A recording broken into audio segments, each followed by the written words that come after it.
Anak korban bus rental yang tewas ditembak oleh oknum anggota TNI AL bersama dengan keluarganya serta para saksi mengajukan permohonan perlindungan ke Lembaga Perlindungan Saksi dan Korban atau LPSK. Wakil Ketua LPSK Susi Laningtyas menjelaskan, jika pihak keluarga meminta permohonan perlindungan, bantuan medis serta bantuan secara hukum, dan anak bus rental mengajukan restitusi atau proses ganti rugi melalui LPSK.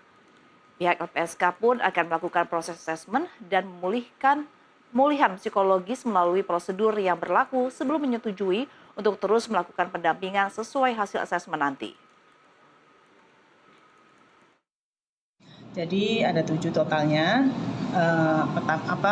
Ini keluarga korban dan korban yang mengajukan dan termasuk para saksinya. Ini kasus kan ini ya kasus yang kita di luar dugaan gitu ya. Ada pembiaran di situ, sudah ada laporan tapi kemudian tidak ditindaklanjuti. Terus kemudian ada pemalsuan identitas juga kalau tidak salah saya dapat informasinya, dan juga dilakukan oleh oknum gitu ya. Saat ini kan ada 2 tindak pidana, 2 perkara yang berjalan. Satu di kepolisian, yang kedua ada di POM ya. Nah ini nanti kami akan koordinasi dengan kedua institusi ini karena mereka adalah saksi dan mereka juga ada yang korban dan keluarganya yang mengetahui kasus ini.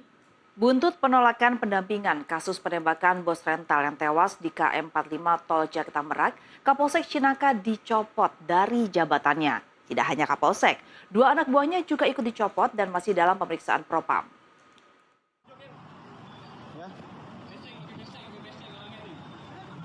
Berdasarkan telegram Kapolda Banten, Kapolsek Cinangka AKP Asep Iwan Kurniawan bersama 2 anak buahnya, Brigadir DA dan Brigadir ID, kini telah dicopot dari jabatannya dan dimutasi ke Yanma Polda Banten.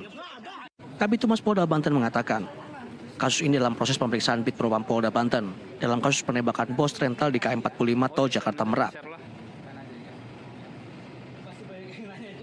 Dengan TR yang tandai Bapak Kapolda, bahwasanya ada mutasi jabatan di lingkungan Polda Banten, yaitu Kapolsek Cinangka dan 2 anggota lainnya terkait dengan apa yang telah terjadi, yaitu mempertanggungjawabkan dan saat ini sedang nanti mutasinya di Yanma untuk proses pemeriksaan oleh Bid Propam.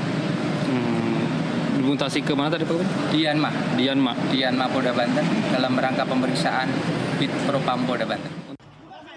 Sebelumnya, Kapolsek Cinangka AKP Asep Kurniawan bersama 2 anak buahnya menolak pendampingan pengejaran kasus bus rental yang tertembak. Berdasarkan hasil penyelidikan Propam Polda Banten, ditemukan adanya pelanggaran ketidakprofesionalan oleh anggota Polsek Cinangka yang tidak merespon laporan masyarakat, hingga menimbulkan kematian bus rental di KM 45 yang juga melibatkan anggota TNI Angkatan Laut. Dari Banten Nusantara TV, Hashim Atan melaporkan.